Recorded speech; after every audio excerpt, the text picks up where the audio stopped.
Assalamualaikum warahmatullahi wabarakatuh. Assalamualaikum warahmatullahi wabarakatuh. Pada pertemuan hari ini untuk mata diklat kurikulum proses sekolah, nanti akan saya awali dengan pembukaan. Marilah sebelum acara kita mulai, biar acara ini tetap lancar, bersemangat, dan menemui hasilnya, marilah kita berdoa menurut agamanya masing-masing. Berdoa mulai.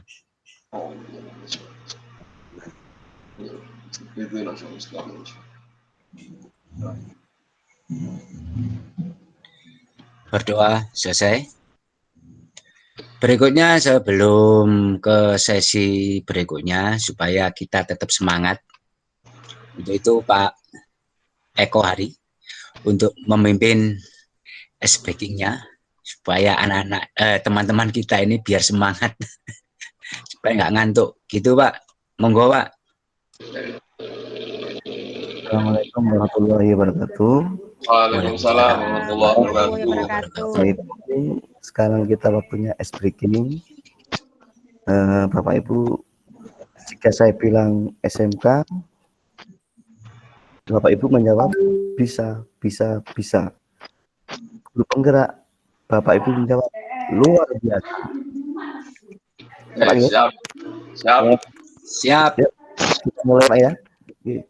Monggo. SMK Bisa. Guru penggerak Luar biasa. Terima kasih. Kembali ke Pak Hadi Sutono. Ya, begitulah speaking pada hari ini supaya ngantuk-ngantuk itu biar semangat kembali. Kita lanjutkan untuk paparan materi yang akan disampaikan oleh Bapak Bahrun Imron, SPD, yang akan menyampaikan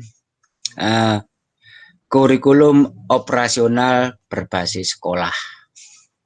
Monggo Pak Bahrun untuk materinya disampaikan kepada rekan-rekan yang mengikuti diklat pada siang hari ini supaya kita bersemangat ya. Monggo Pak Bahrun. Terima kasih Pak Adi. Saya sapa dulu semuanya. Assalamualaikum warahmatullahi wabarakatuh. Waalaikumsalam warahmatullahi wabarakatuh. Terima kasih atas perhatian semuanya. Langsung saja Bapak Ibu untuk diklat kali ini tentang materi kurikulum operasional sekolah.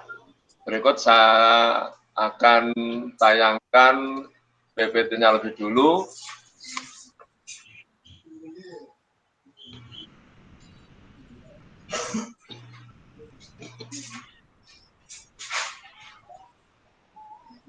Bagaimana Bapak Ibu? Jelas? Jelas. Oke Bapak Ibu sekalian, untuk pertemuan hari ini kita membahas masalah evaluasi kurikulum operasional sekolah.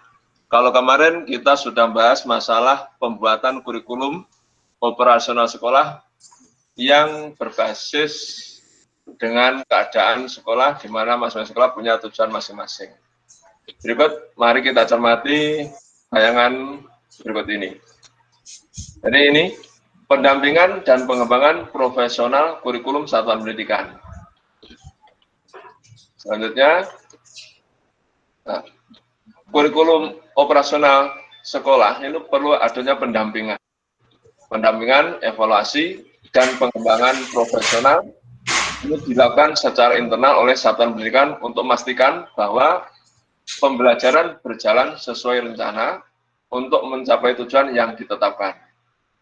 Pendampingan dan pengembangan profesional ditekankan pada prinsip reflektivitas dan pengembangan diri bagi guru, serta menggunakan alat penilaian yang jelas dan terukur. Beberapa cara yang bisa dilakukan dalam pendampingan, evaluasi, dan pengembangan, yaitu diantaranya adalah coaching, mentoring, dan pelatihan. Evaluasi pembelajaran secara menyeluruh bertujuan untuk mengukur keberhasilan guru dalam memfasilitasi pembelajaran. Oke, next. Evaluasi kurikulum operasional sekolah di satuan pendidikan. Next. KOS atau kurikulum operasional sekolah perlu direfleksi dan ditinjau ulang. Cara meninjau KOS yaitu diantaranya dengan melakukan satu, kolaborasi. Jadi itu gabungan antar yang pemangku kepentingan sekolah. Yang kedua itu berpusat pada siswa. Yang ketiga reflektif berdasarkan data. Berikutnya fokus pada perbaikan dan pengembangan. Ini kemungkinan kalau kurikulum itu kenapa tidak bisa berjalan dengan semestinya, ini maka akan ada namanya fokus pada perbaikan dan pengembangan. Next, berikutnya. Nah, selanjutnya apa? Langkah-langkah evaluasi dan pengembangan profesional pembelajaran yang dilakukan, yaitu satu, perencanaan pembelajaran. Perencanaan pembelajaran perlu dilakukan lebih dulu. Ini menyangkut apa yang akan diberikan kepada peserta didik.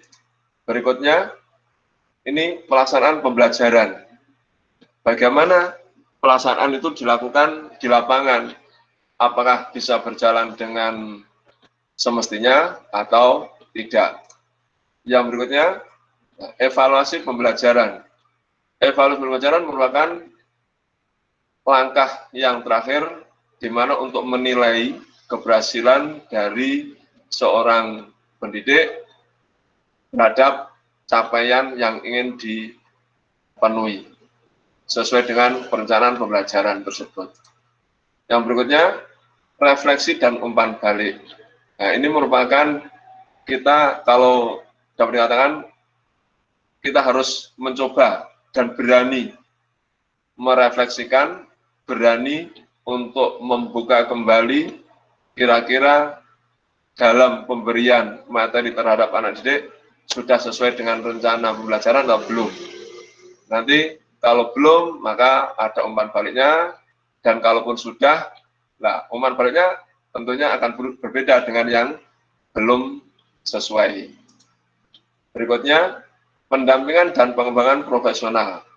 Artinya di sini bahwa kurikulum itu harus ada pendampingan dan pengembangan. Bahwa karena kondisi model pembelajaran sekarang yang merdeka, nah, sekolah akan diberikan keleluasaan untuk mengembangkan sesuai dengan kondisi, baik kondisi siswa, kondisi keberadaan sekolah, atau dapat dikatakan lain, menyesuaikan dengan lingkungan sekolah yang ada. Maka ini perlu adanya pengembangan yang diberikan seleluasnya kepada satuan pendidikan masing-masing. Oke, berikutnya, evaluasi KOS dapat dilakukan kapan? Nah, ini. Jadi, bisa dilakukan per hari. Artinya, KOS itu dilakukan setiap hari selesai kita melakukan pembelajaran. Terus yang berikutnya lagi, bisa dilakukan per unit belajar. Artinya, bahwa per unit belajar itu, ini kita lakukan secara bersama-sama. Mungkin kita lakukan dengan guru-guru yang lain sebagai pembanding. Terus yang berikutnya lagi, kita bisa lakukan per semester evaluasinya. Nah, ini berupa penilaian semester yang biasanya kita lakukan dengan sumatik. Yang berikutnya lagi, evaluasi ini bisa lakukan tiap tahun, yang selama ini bisa atau biasa dilakukan ketika kita itu mengakhiri atau mengawali tahun ajaran baru. Ini untuk masalah yang berhubungan dengan kos yang menyesuaikan dengan kondisi pembelajaran merdeka pada saat ini. Nah, sedangkan bagaimana beberapa cara yang bisa dilakukan untuk mengumpulkan informasi dalam evaluasi kos, yaitu diantaranya adalah belajar mandiri, kuesioner peserta didik, kuesioner orang tua, ya. Itu yang untuk, jadi itu tadi untuk yang bisa dilakukan dalam evaluasi pembelajaran pada kesempatan kali ini. Jadi semoga Bapak Ibu semuanya memahaminya. Oke, selanjutnya supaya lebih bisa kita memahami itu, monggo, apakah sudah dipahami oleh Bapak Ibu semuanya? Kalau ada pertanyaan, silakan bisa ditanyakan pada kami, supaya nantinya kita sama-sama bisa memahaminya secara keseluruhan. Monggo. Ya Pak, saya mau bertanya. Ya, Pak Satun. Pak Satun. Ya, mengapa KOS itu dibuat secara bersama-sama oleh satuan pendidikan, padahal selama ini kurikulum itu sudah dibuat dari pusat, gitu Pak? Oke, pertanyaan bagus dari Bu Usmatun. Ya, dari SMK mana Bu Usmatun? Saya dari SMK PGRI Sukodadi Lamongan. Alhamdulillah, jauh ternyata. Ya, Ya Pak. Malang, Ya. Lamongan. Oke, benar Bu Usmatun. Jadi memang KOS atau kurikulum operasional sekolah itu memang harus ada yang namanya pendampingan dan evaluasi. Nah, ini karena apa? Tadi kalau tidak salah sudah saya tayangkan. Kenapa itu harus dilakukan? Karena untuk memastikan arah proses pembelajaran itu sesuai apa belum dengan apa yang sudah menjadi visi dan misi sekolah. Makanya dalam proses evaluasi itu harus dilakukan secara menyeluruh, ya, dan dilakukan secara bertahap, dan juga apa, dilakukan dalam satuan pendidikan masing-masing, karena antara satuan pendidikan yang satu dengan yang lainnya itu berbeda-beda. Begitu. Nah, kira-kira selanjutnya ini pertanyaan berikutnya, siapa ya yang kira-kira berhak untuk mengevaluasi itu? Mungkin Bapak Ibu ada yang tahu siapa kira-kira yang berhak mengevaluasi atau mendampingi itu? Ya Pak. Ya kayak Pak Ahmad kayaknya ada tanggapan ini. Monggo Pak Ahmad, tanya apa jawab Pak Ahmad? Ini tanggapan aja Pak, mungkin masukan juga bisa. Oh ya, monggo. Sesuai dengan pengalaman saya di sekolah kami itu Pak. Ya, saya dari SMK NU Miftahul Huda Kepanjen Malang Pak, sesuai dengan pengalaman yang ada di sekolahan kami, evaluasi itu dilakukan secara internal Pak, oleh satuan pendidikan masing-masing. Misalnya oleh Bapak Kepala Sekolah bersinergi dengan Wakakurikulum dan juga mungkin Kepala Jurusan Pak. Jadi Kajur nanti bisa mengevaluasi dari guru mapel kejuruan itu, nanti bisa bersinergi dengan Wakakurikulum.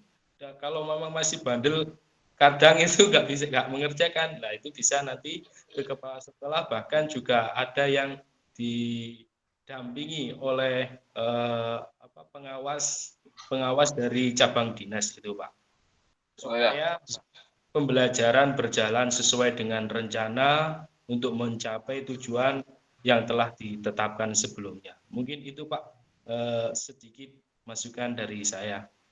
Terima kasih. Assalamualaikum. Terima kasih Pak Ahmad Baidillah dari SMK Panjen. Ya, jadi begitu. Evaluasi memang harus dilakukan oleh internal sekolah sendiri. Nah, selain dari kepala sekolah sebagai pemimpin utama, ya penanggung jawab utama, jadi evaluasi itu harus dilakukan oleh, kalau di SMK ya, kalau di SMK itu ini ada yang namanya satu unit khusus yang membidangi yang berhubungan dengan dunia usaha atau DUDI. Nah, itu pun juga bisa memberikan evaluasi. Kira-kira sesuai enggak dengan arahan atau visi misi sekolah tentang bagaimana nanti output yang akan dihasilkan oleh sekolah tersebut bisa terserap dan memenuhi kebutuhan DUDI atau tidak. Nah, salah satu lagi, ini masih mungkin nanti bisa dijadikan acuan kita. Kalau tadi Pak Ahmad Ubaidillah menyebutkan ada komite, ada DUDI, ada dari dinas. Nah, jangan lupa bahwa guru sendiri juga bisa melakukan evaluasi. Tentunya tidak semua guru yang ditunjuk untuk melakukan evaluasi, melainkan guru yang dianggap mampu dan berkompeten untuk mengevaluasi ini, nah itu perlu dilibatkan. Jadi seperti itu Bapak Ibu Guru, mungkin hari ini yang saya bisa berikan, saya sampaikan tentang masalah evaluasi kurikulum operasional sekolah, ya, bagaimana cara mengevaluasinya, siapa yang mengevaluasi, dan kapan dievaluasinya, untuk apa itu perlu dievaluasi. Nah, mungkin Bapak Ibu supaya lebih jelas lagi dan lebih paham lagi, maka Bapak Ibu bisa mendownload materi-materi yang sudah saya sampaikan kemarin-kemarin atau yang lalu. Atau mungkin bisa mencari di sumber-sumber yang lain. Begitu Bapak Ibu, materi hari ini, mudah-mudahan Bapak Ibu semuanya bisa memahaminya. Saya kembalikan ke Bapak Hatistono sebagai host hari ini yang hebat, luar biasa. Mudah-mudahan Bapak Ibu semuanya senantiasa sehat selalu. Assalamualaikum warahmatullahi wabarakatuh. Waalaikumsalam warahmatullahi wabarakatuh. Demikianlah paparan dari Bapak Barun sebagai narasumber kurikulum operasi sekolah. Pada siang hari ini sudah cukup gamblang Pak ya. Sudah cukup gamblang sekali apa yang telah disampaikan.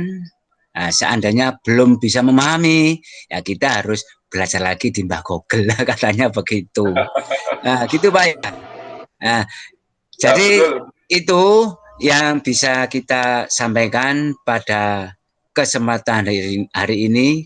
Kemudian bapak-bapak ini sudah cukup lelah mulai pagi sampai sore hari ini baru selesai. Sebelum acara kita tutup, marilah kita mengucapkan alhamdulillah bersama-sama supaya ilmu yang bermanfaat bagi kita semua. Alhamdulillahirabbil alamin.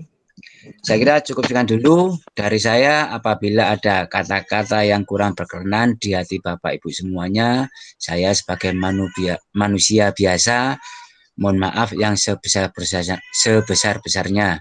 Assalamualaikum warahmatullahi wabarakatuh. Waalaikumsalam warahmatullahi wabarakatuh.